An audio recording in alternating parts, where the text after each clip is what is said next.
सच में आज इस मंच पे आके दिल से इतनी खुशी हो रही है। और जब शालिनी बोल रही थी ना, तो मुझे 30 साल पहले की रेखा याद आ रही थी।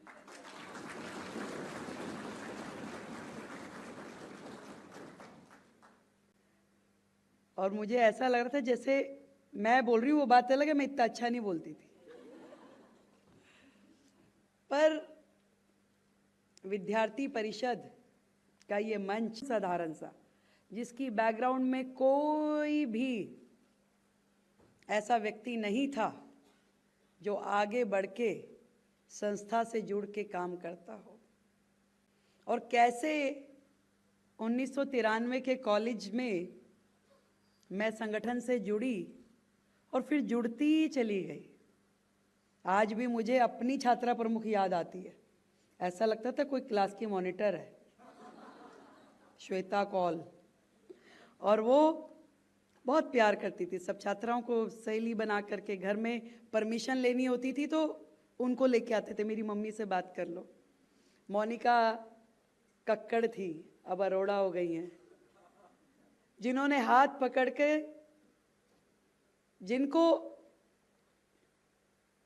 हर कार्यक्रम में लेके जाना, ऐसा लगता था धरने में जा रहे हैं, प्रदर्शन में जा रहे हैं, घर आके क्या बोलेंगे।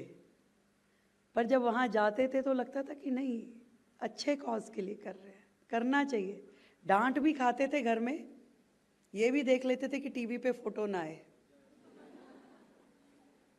पर फिर अगले दिन जाकर के लगता था कि नहीं, करना है, अच्छा कॉज है। और चलते चलते चलते चलते जब दिल्ली यूनिवर्सिटी का चुनाव एबीवीपी ने मुझे लड़ाया, पहली बार 1995 में नाम चला डूसू चुनाव लड़ाना है। मैं दौलत राम कॉलेज में थी और कॉलेज डूसू एफिलेटेड नहीं था, तो कभी डूसू लड़ाना है, क्या करना चाहिए, तो संगठन ने तय किया माइग्रेशन कराओ, तो सत्यवती कॉलेज में एडमिशन करा दिया। अगले दिन अनाउंसमेंट हुई तो मेरा नाम ही नहीं आया, तो पार्टी ने सोचा कि भाई ये बेचारी बड़ी वो होगी, परेशान होगी, नाराज होगी। मैं कहा नहीं, वो सारी चीज़ें ठीक है, मेरा वापस कॉलेज में एडमिशन कराओ, मैं सत्यवती में नहीं जाऊंगी। पर अगले साल अपने आप से मुझे दोबारा जनरल सेक्रेटरी का चुनाव लड़ाया, फिर अध्यक्ष का चुनाव लड़ाया।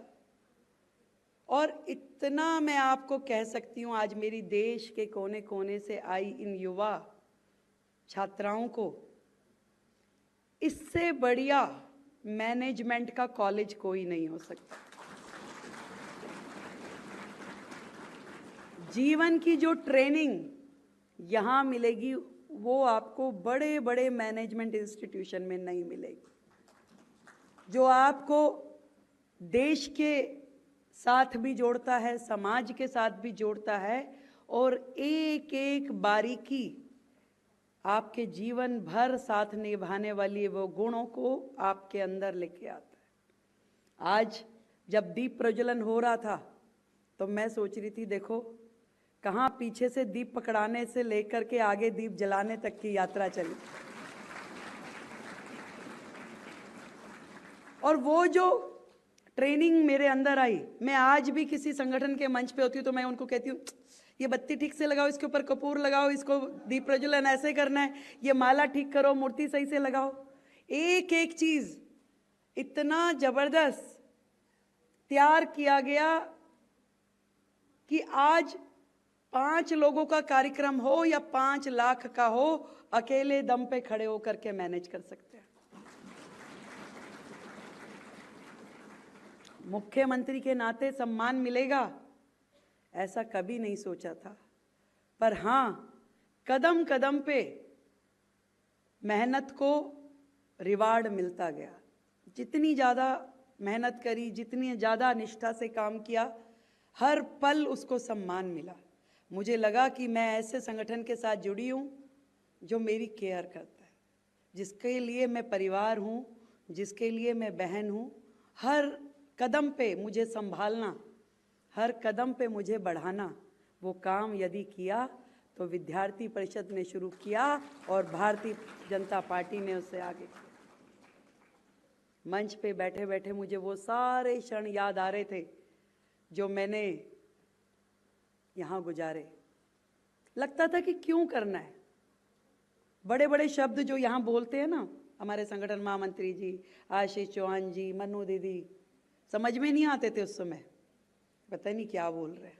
बहुत हैवी हैवी शब्द ममता जी, उसका मतलब आज समझ में आता, तब नहीं आता था जब मैं इतनी थी। पर वो अंदर से वो भावना देश के लिए जगती गई, कुछ करना है, कुछ तो करना है। और वो करते करते मुझे तब खुशी हुई जब मैं निगम पार्षद बनी, जब मैं विधानसभा का लड़ी। हजारों लोग जब मुझे मिलते थे, उनकी छोटी भी समस्या का मैं समाधान करती थी तो मुझे बड़ी खुशी मिलती थी। और बड़ी समस्या का समाधान करती थी तो एक सेटिस्फेक्शन मिलती थी कि आज मैं मंच के इस तरफ बैठ के देश की, समाज की और लोगों की मदद कर पा रही हूं। और ये सच मानिए, कोई भी फील्ड जो है इम्पॉसिबल नहीं है। I am possible. आप कुछ भी कर सकती हो, कुछ भी।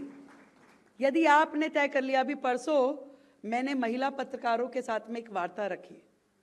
उस वार्ता में एक अनमैरिड पत्रकार जो संघर्षशील है, काम कर रही है, कह रही है कि जब मैंने बताया कि मेरी मम्मी भी कहती थी कि भाई ये नहीं करना, ये क्यों कर रहे हो, वो क्यों कर रहे हो, शादी करो, आगे बढ़ो, तो उसने, रिपोर्टर ने कहा, बड़े अच्छे चैनल में काम कर रही है, कि जी ये कैसे होगा, मुझे भी ऐसे ही बोला जाता है कि क्यों जा रही हो, ऐसे नहीं करना, ये फील्ड आपके लिए नहीं है। तो मैंने उसे कहा, वो कहती है, उसने प्रश्न क्या किया, मम्मी पापा को कैसे मनाना चाहिए। मैं कहा मम्मी पापा किसी के नहीं मानते भाई, सब एक जैसे होते हैं, क्योंकि उनको आपकी चिंता है, वो आपके लिए सोचते हैं। पर हाँ, जब आप सही रास्ते पे हो तो आप उन्हें कन्विंस कर सकते हो, क्योंकि वो आपसे प्यार करते हैं। आज जो समाज है, पहले हम बेटी बचाओ की बात करते थे, उससे थोड़ा सा ऊपर उठ गए तो बेटी पढ़ाओ की बात होने लगी, और आज बेटी बढ़ाओ के कंसेप्ट पे हम आ चुके हैं।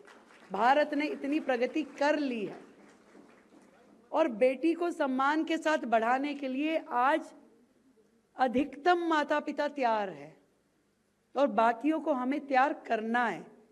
मैं आप लोगों के बारे में इतना कह सकती हूं कि तुम तो दरिया हो, तुम तो दरिया हो, अपना हुनर जानती हो, जिस और निकल जाओगी रास्ता बना ही लोगी। और जो पहली शुरुआत आपने की अपने इस कॉलेज जीवन में विद्यार्थी परिषद से, मैं उदाहरण हूं कि आपने बिल्कुल सही शुरुआत की है। आज यदि सुदूर भारत के कोने कोने से आप निकल के आज इस दिल्ली जैसे महानगर में, देश की राजधानी में बैठी हैं, तो आप मान लीजिए कि आप भविष्य की अगली सीढ़ी चढ़ चुकी हैं। निश्चित रूप में जीवन में आप कुछ करने वाली हैं। मैं नहीं बता सकती कि आप क्या करेंगी, आपका क्या इंटरेस्ट है, परंतु करेंगी जरूर, इतना बता सकती हूं, क्योंकि आपने अपने पंख फैला लिए हैं और उड़ने के लिए तैयार है। एक नहीं, सैकड़ों रेखा गुप्ता तैयार होगी इस संगठन से, सैकड़ों रेखा गुप्ता। और मुझसे भी पहले बहुत लोग, अभी राष्ट्रीय अधिवेशन था दिल्ली में, 75वां साल मना रहे थे हम, तो माननीय अमित शाह जी ने जब इस मंच से कहा कि भी मैं गर्व से कहता हूं कि मैं एबीवीपीएन हूं, तो हमें कितनी खुशी हुई थी। आज मैं गर्व से कहती हूं कि मैं एबीवीपीएन हूं।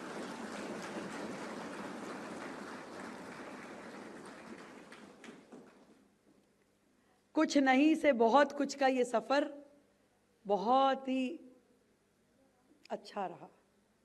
जीवन में इतना कुछ सीखा, और आज भी धन्यवाद करती हूँ हर बार कि आपने मुझे उंगली पकड़ के जहाँ पहुँचाया, तो मैं, मेरा अस्तित्व बन पाया। नहीं तो शायद मैं भी घर में किसी परिवार में उसी प्रकार से बच्चे पाल रही होती। पर आज मेरे बच्चे भी मुझे सम्मान की निगाह से देखता है, मेरा परिवार भी सम्मान देता है, और ये देश भी सम्मान देता है, बिकॉज ऑफ एबीवीपी। बहुत सुंदर काम महिला संसद के रूप में विद्यार्थी परिषद ने किया है और 2015 में भी पहले इसी प्रकार का कार्यक्रम हुआ। और हर कार्यक्रम के पीछे एक थीम होता है, उस थीम को लेकर के हमेशा विद्यार्थी परिषद चलती है। एक बड़ी सोच, एक बड़ा विजन, एक ऐसी पौध तैयार करना जो आने वाले समय में वट वृक्ष बनेगी और इस देश और समाज को छांव देगी। इस सोच के साथ चलते। आज आपको महसूस नहीं होगा, जब आप आगे बढ़ती जाएंगी मंच से इधर और इधर से इधर आएंगी, तो आपको महसूस होगा कि यस, ये रास्ता कितना सुंदर था और मैं आज कुछ पाने की, कुछ करने की स्थिति में हूँ। महिला संसद, बहुत लोग तैयार करने की ज़रूरत है। आज देश ने, आदरणीय मोदी जी ने 33% रिजर्वेशन पास किया है। आने वाले समय में विधानसभाओं में, लोकसभा में, हर जगह महिलाओं को आगे लाया जाएगा। आज भी केवल बात नहीं है कि women lead development, women lead government के नियम पे हम लोग चल रहे हैं। बहुत बड़ी बात है कि ऐसी, पहले क्या होता था, हम लोग लड़कियों के लिए, छात्राओं के लिए, महिलाओं के लिए हर संगठन में 3-4 ही काम है। तिलक लगा दो, स्वागत कर दो, रंगोली बना दो या पीछे से ये शॉल पकड़ा दो, यही काम बनते थे। पर इससे बहुत आगे उठ के आज इस मंच पे यदि आधे से ज्यादा बहनें बैठी हैं तो आप ये मानिए इसमें संगठन की भूमिका है। यदि कार्यक्रम की मुख्य अतिथि रेखा गुप्ता बनी है तो इसमें संगठन की बहुत बड़ी भूमिका है। ये इतनी बड़ी मशीनरी है जहां हम इतने से होकर के जाते हैं और एक बड़े स्वरूप के साथ बाहर समाज में जाते हैं। और इस सिस्टम में हम सबको अपने आप को ट्रेन करने की आवश्यकता है। ये मातृभूमि, ये देश हमसे बहुत कुछ चाहता है। हम ये अपनी भूमिका को लिमिटेड नहीं कर सकते, सीमित नहीं कर सकते कि भाई मेरा काम क्या है, मेरा काम तो कॉलेज जाना है, कॉलेज से घर आना है, पढ़ाई कर ली, नंबर ले लिए और फिर जहाँ मेरे परिवार ने कहा मैंने शादी कर ली, जीवन यापन ठीक हो रहा है। इससे थोड़ा आगे बढ़ के सोचना होगा, कुछ करना होगा। वो लाइन है ना बड़ी सुंदर कि तन समर्पित मन समर्पित और यह जीवन समर्पित, चाहती हूँ देश की धरती तुझे कुछ और भी दूं और भी। आज आपके लिए सारे मौके खुले हैं। आप जहां जाना चाहें, आप सेना में जाना चाहें जैसे सेना में जाइए, आप राजनीतिक फील्ड में आना चाहें वहां काम कीजिए, आप शिक्षा में, स्वास्थ्य में, हर फील्ड, स्पेस से लेकर के और प्लेस तक हर जगह आपके लिए जगह है। आप अपनी उड़ान भरिए, आप लोग करिए जो करना चाहती हैं और समझिए कि ये भारत की जो प्रगति है, जिस भारत का विजन हम देखते हैं 2047 के लिए, जब हमारे 100 साल आज़ादी के पूरे होंगे, उस भारत की भूमिका जो है वो महिलाओं की प्रगति से होकर के गुजरेगी। देश की प्रगति महिलाओं की प्रगति से होकर गुजरेगी, देश की समृद्धि महिलाओं की समृद्धि से होकर गुजरेगी और देश की सुरक्षा महिलाओं की सुरक्षा से होकर गुजरेगी। बिल्कुल ठीक थीम लिया है आपने, शक्ति से समृद्धि तक पहुंचना है। आप शक्ति रूपा हमारी युवतियां हो, उसको पहचानो और कर गुजरो कुछ ना कुछ। और ये माध्यम है जो आपको प्लेटफॉर्म मिला है कि आज दिल्ली में आप इस छात्रा संसद में बैठ के अपने राज्य की आवाज उठा पाएंगी। ये राज्य की आवाज आज आप इस हॉल में उठा रही हैं, हो सकता है कल विधानसभा में उठाएं और परसों लोकसभा में उठाएं। ये आवाज बुलंद करनी होगी और इस आवाज को बुलंद करने के लिए अपना सोच, अपनी विजन को और बड़ा करना होगा। बहुत बहुत बधाई मेरी ओर से आप सभी को।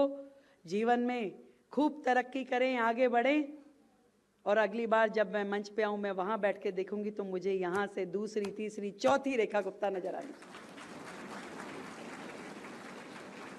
सभी को शुभकामनाएं।